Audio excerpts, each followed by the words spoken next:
and I threw a full-on show you crazy fit in the Walmart. Right next to the orange bin. Grab some popcorn and get ready for a wild ride through the most entertaining conversations from guest callers on The Ramsey Show. Welcome to Dave Ramsey Podcast's most entertaining guests. I recently put myself back a couple baby steps by going and getting myself a truck loan. But now a girlfriend of mine, of course, not married, so, I know roughly where I'm already at thinking, especially watching you. She wants me to finance a car for her. Cody from New York raised some eyebrows right away when he called at The Ramsey Show. He had just taken a truck loan, but now he had a girlfriend demanding a new car, too. Let's hear his thoughts.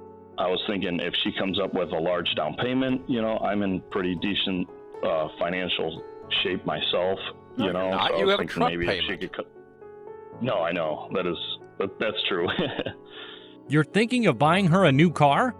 World's best boyfriend here, ladies and gentlemen. But it seems like nobody on The Ramsey Show agrees. Cody, if you were to guess what we would say, what would your guess be? Of course not. I mean, Oh, Cody, have you been watching Dave's podcasts at all? You know what they're going to say, but Rachel has some advice for you. she wants me to finance a car for her. I was thinking if she comes up with a large down payment, I'm in pretty decent financial shape myself. After trying to poke some sanity into Cody, Rachel sensed that their opinion was not the only reason he called. It seemed that he also had a different plan in mind. What was cooking in his head? Let's find out. Okay, so do you want us to help give you a good argument to give to your girlfriend? Is this part of why you called? Yeah, that would be great. If, I've went over the points of, interest rates are higher right now. I have my own, I've had the conversation with her, like, can you wait until I get my truck paid up? Rachel and Dave's help aside, calling on a live show is a great way to tell your girlfriend you won't be buying her a car, Cody. Way to go. But it seems like Dave has had enough. It's on it, Cody, and I already what got do it. you make? I make about a $120 a year. What does she make? She's making about $800 a week. After asking some essential questions, Dave went on to ask a few more details from Cody before he gave his final verdict. These questions laid the foundation of Dave's epic conclusion of their relationship. Okay, and how long y'all been dating? Yeah, like 4 months. Okay. And how old are you two? I just turned 30 and she just turned 19. Whoa! That age gap is as big as Everest. If you're feeling lost and wondering why a 19-year-old would date a guy that much older than her, Dave will help you out. You just described a sugar daddy. Yeah, you're not kidding. Oops. Careful, Cody. Don't go broke while trying to be a sugar daddy. If you think this call was entertaining, hold on to your seats because things are about to go wild at The Ramsey Show. Hey, Dave, how are you doing? Great, man. What's up? There's a couple things. One, you've done some great work, and in some ways I love you. In other ways, you're stupid and arrogant. What's more entertaining than some drama? The Ramsey Show turned into a financial version of a soap opera when a live caller started his conversation with some cursing. By the way, that's a great way to start any conversation right there. Yeah. Yeah. Well, my first question would be, are you smarter than Warren Buffett? We don't know if Dave's smarter, but you're definitely not. The heat was rising at the podcast, but Dave was in no mood to tolerate such behavior. So he went straight to the point. So you what? push I'm sorry. people into- Let's stop just a second. What's the point of your call? How can I help you? The point of my call is you push people into actively managed funds when over time, if you pushed people into an index fund, they would have about 50% more money when they retire. Dave was not happy with this caller, but perhaps the caller didn't know that Dave, too, can be pretty brutal with his two most powerful weapons, logic and sarcasm. Not sure where you went to school for your math class, but you failed. Actually, compounding costs I understand. add up dramatically. I got socks older than you. I've been teaching this a while, okay? Did you like what Dave said? Because you're definitely going to like what he said next. Warren Buffett made comments frequently about the average guy should buy index funds, and I really don't have a problem with that. You can get rich with index funds. Not 50% richer, that's complete BS. But you know that is true. But you can get rich with index funds. I don't have any problem with that at all. If that makes me arrogant, fine. But I think we're confused as to who's arrogant on this call, brother. And that's how you gracefully end a call from Lunatic Land. We love how Dave stayed calm while the caller tried to trigger him. However, Ken couldn't hold back and had one final suggestion. I think that's the issue. I've got a book suggestion for Chris. It's called How to Win Friends and Influence People. It's a classic. You should read it. No, I mean, it's good luck with it. I hope it works out for you, but... Do you think this book would help Chris? We sure do. Fasten your seatbelts, folks, because the entertainment saga continues. Our next guest is none other than a multi-millionaire who tuned into the Ramsey Show to share his financial journey. 9 out of 10 of America's millionaires are first-generation rich. They started with nothing and became millionaires. And they come from every race, creed, color, nationality, sex, everything. This episode was a goldmine of entertainment because it was the Millionaire Hour at the Ramsey Show, with success stories from some of the wealthiest guest callers. Let's have a look at who called in that day.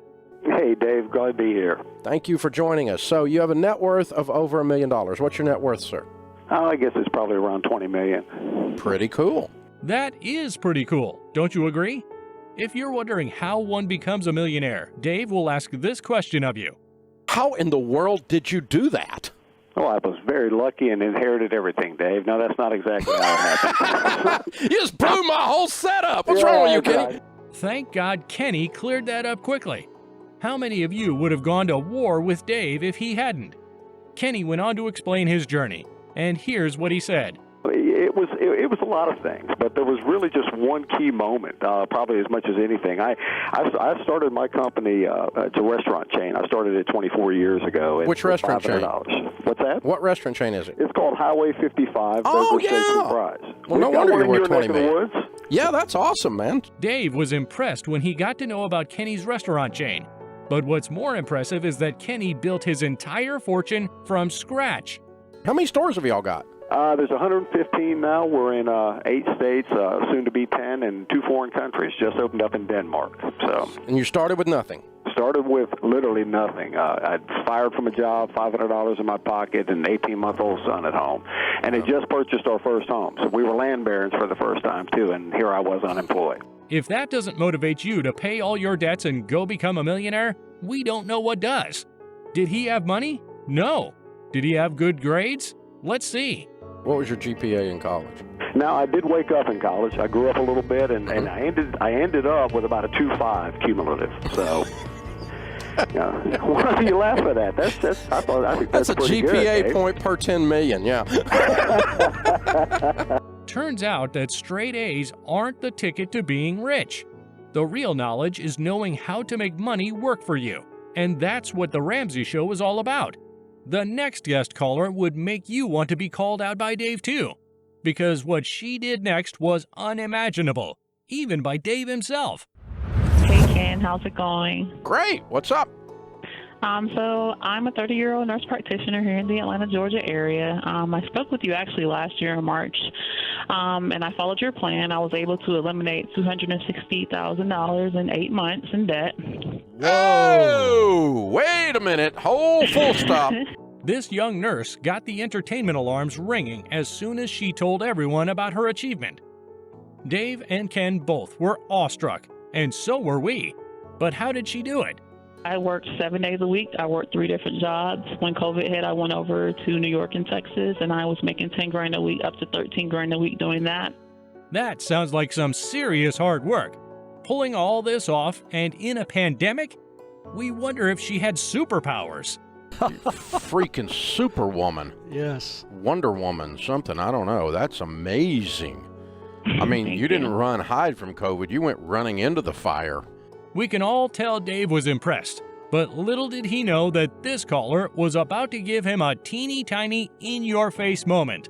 Yeah, you told me I was being wimpy last year, so I had a point to prove. Oh, I called you out and you went and did that? I'm loving my advice right now. That's so cool. Coach, put me in the game. I like it. Wow, you are amazing, girl. I'm so proud of you. Congratulations. Let's agree that only Dave can call someone out like that and yet motivate them to get out of their financial issues. Dave, you're a lifesaver. You have to feel, one lady said the other day, she said she felt accomplished. You have to feel accomplished. Oh.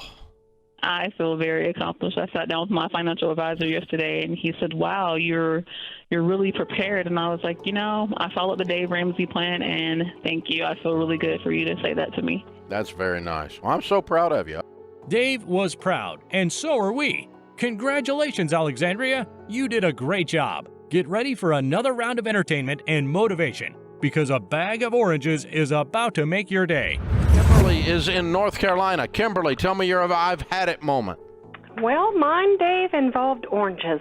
After listening to a guest caller, Kimberly's rather odd trigger to her I've had it moment, Dave was somewhat surprised, but he gained some clarity when she told him the details. Had no money, had maxed out credit cards, and I threw a full-on show you crazy fit in the Walmart. Right next to the orange bin. That does sound crazy. Listening to the details, Dave was left laughing and gasping for air, knowing in his heart that this call was going to be an entertaining one. And I live in a very small town, so it did not take very long before my mama called me to tell me to put my crazy away. Don't all mamas keep knocking some sense into us from time to time? But this case was serious.